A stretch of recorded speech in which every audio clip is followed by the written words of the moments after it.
Yo, what up? I did something dumb. So let's say you're a big fan of a game like Sonic or Mario Kart, and you get real good at this game, and you want to see how far you can push yourself. These games fundamentally are about going fast, and so naturally what you'd probably try and do is go as fast as possible. You'd start speedrunning. But then what if you want to do the same kind of thing for like an arcade style game? Something like Tetris or Pac-Man. These games don't really have a definitive end like those others would, but you could still try and speedrun them by trying to complete some arbitrary goal as quickly as possible. And this would take a lot of skill, but these games aren't fundamentally about going fast. That's not really your goal if you're just playing through normally. If you wanted to test yourself on the skills that the games would normally demand, then what you'd more likely do is aim for something like a high score, which typically means spending longer on each given stage, trying to optimize your points as much as possible. And the same is the case for the Fire Emblem series. The Fire Emblem speedruns do exist, and they are really impressive, but they test skills completely different to those that you'll be using in normal play. One skill that a speedrun would measure, for example, is your execution. Like, how quickly can you navigate through the menus? But no execution barrier like this exists at all in the core Fire Emblem gameplay. You're given all the time that you need to plan out your strategy before you have to do anything. Fire Emblem intends to test your ability to make an efficient strategy, not to execute one quickly. It presents clear incentives for you to complete your goals in fewer turns. Like, Galzus is going to come fuck you up on turn 15, and he doesn't care if you took 10 minutes or 10 hours getting there. As a result, if you were to try and extrapolate from these skills tested in normal play, a game like Sonic would encourage speedrunning, an arcade game would encourage maybe something more like high score play, and Fire Emblem encourages low turn count or LTC play, where you try and minimize the number of turns that you can complete the entire game within. For the sake of a low turn count, many LTC strategies can be somewhat unreliable. In Chapter 11X of Fire Emblem 5, Thracia 776, for example, the quickest strategy involves warping somebody like Asbel or Dagda with Leap to the end of the chapter, so that you can finish the map in around 2 or 3 turns. Doing so, however, you're going to face many enemies at once, and a pretty significant chance of death. But the alternative path would be to make your way slowly around the rest of the map and all its twists and turns.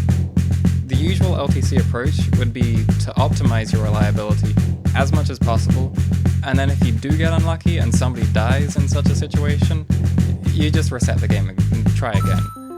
But what if that wasn't an option? What if you were to try and low turn count all of Thracia without the ability to reset, where any deaths are irreversible and any mistakes have to be adapted to? A low turn-count Ironman like this would require complete restructuring of a more typical low turn route. And that's what I've done. In this video, I'll be setting the conditions for such a playthrough, look at some of the problems that are presented, and see how we can try and approach them. Following the release of this video, I'll be publishing my own attempt at this run, starting tomorrow, and with successive episodes every 3 days. Much like speedruns, LTC playthroughs have many different categories.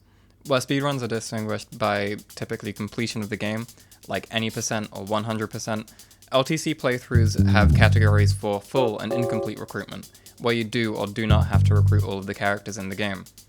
Furthermore, some playthroughs will involve rigging the game's randomness for a desired outcome to find the lowest theoretical turn count, but others will place a greater emphasis on completely optimizing the reliability. Additionally, some people edit the probability of units leveling their stats.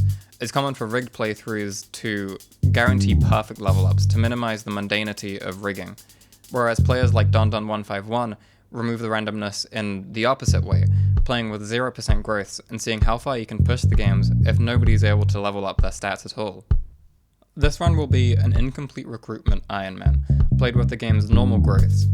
Thracia's ranking system has split requirements for full and incomplete recruitment, where the highest possible IR, that is incomplete recruitment, rank is double S rank, awarded for completing the game in fewer than 180 turns.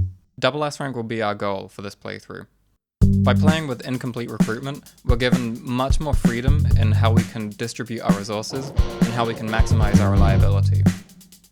It's also worth noting that rigging Thracia's RNG in real time is a skill that you can learn, but I feel it would be against the spirit of the run, and I will not be using it. I would prefer this run's success condition to be the optimization of reliability, rather than abusing the randomness as much as possible. Additionally, as some of you will already know, Fire Emblem 5 was never actually released outside of Japan, and so no official translation of the game exists. Fortunately, however, this entry barrier has already been somewhat diminished by the community with the Lilmanster fan translation. This patch translates the game into English and offers some convenient quality of life features that can be seen in more modern Fire Emblem games. The most notable of these, for our purposes, is the ability to freely change the deployment order of your units on battle preparations, as this is not possible in the original game. An LTC of unpatched Thracia would have to consider how units are deployed long-term in order to manipulate the deployment order, which is very respectable, but it's also not the kind of strategy that I'm really playing the game for. Due to this, and the additional room for adaptation the feature allows, I will be playing with free unit rearrangement.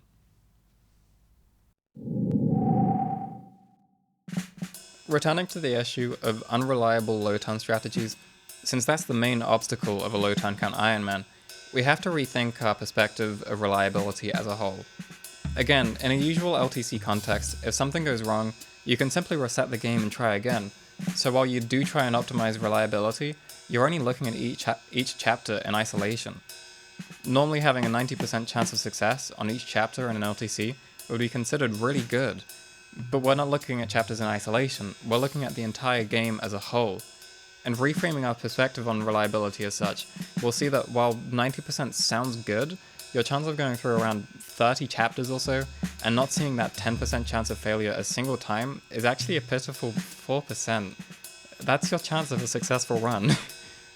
My main goal of this run is that the Ironman aspect should act as a vehicle to encourage reliability, and so I personally would want to see around 95% chance of success at least. I want a route reliable enough that I could realistically pick up a controller and do this first try, and there are three main elements to this. 90% chance of success on every chapter is just unacceptable for us.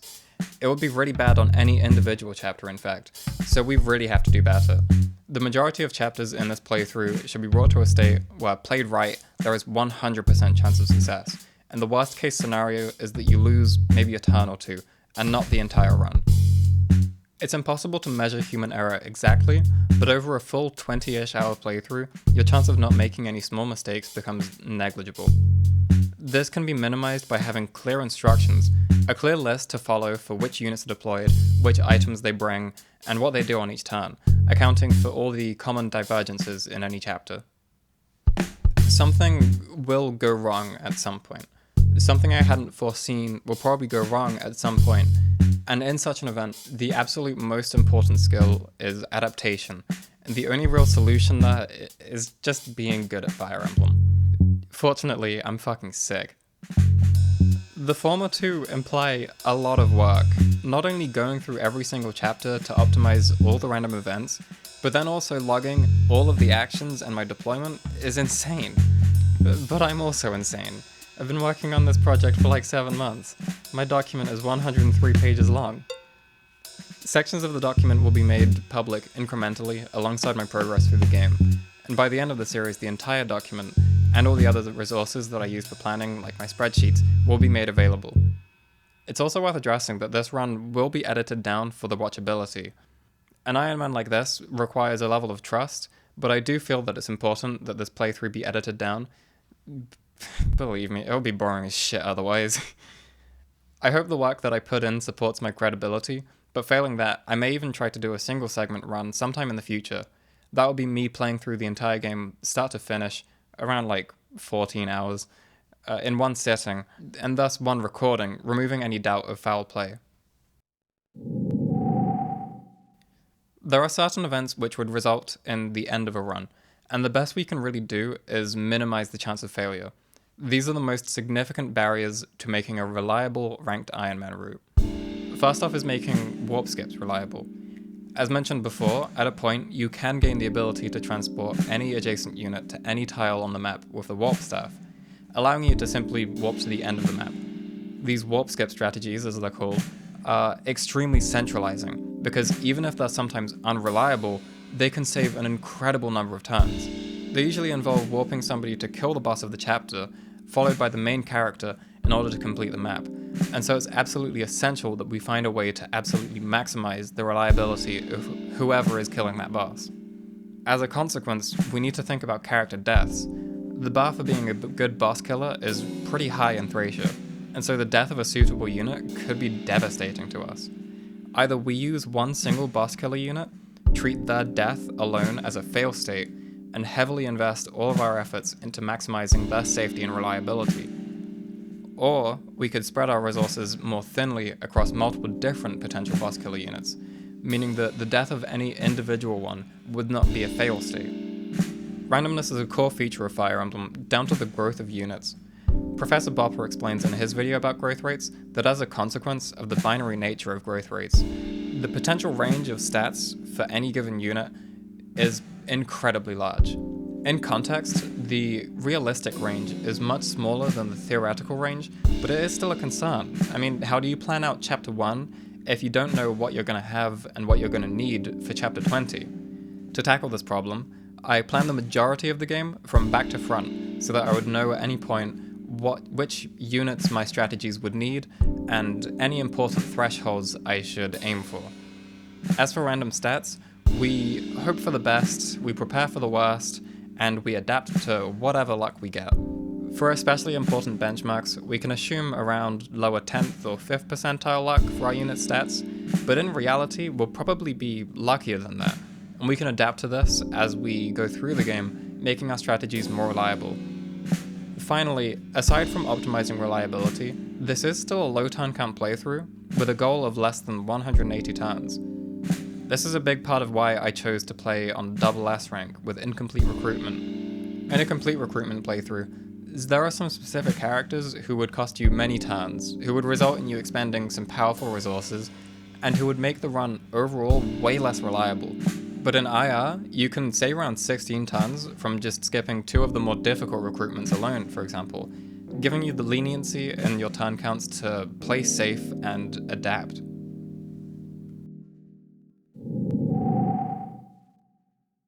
And finally, I would like to thank all of those who helped me make this project what it is.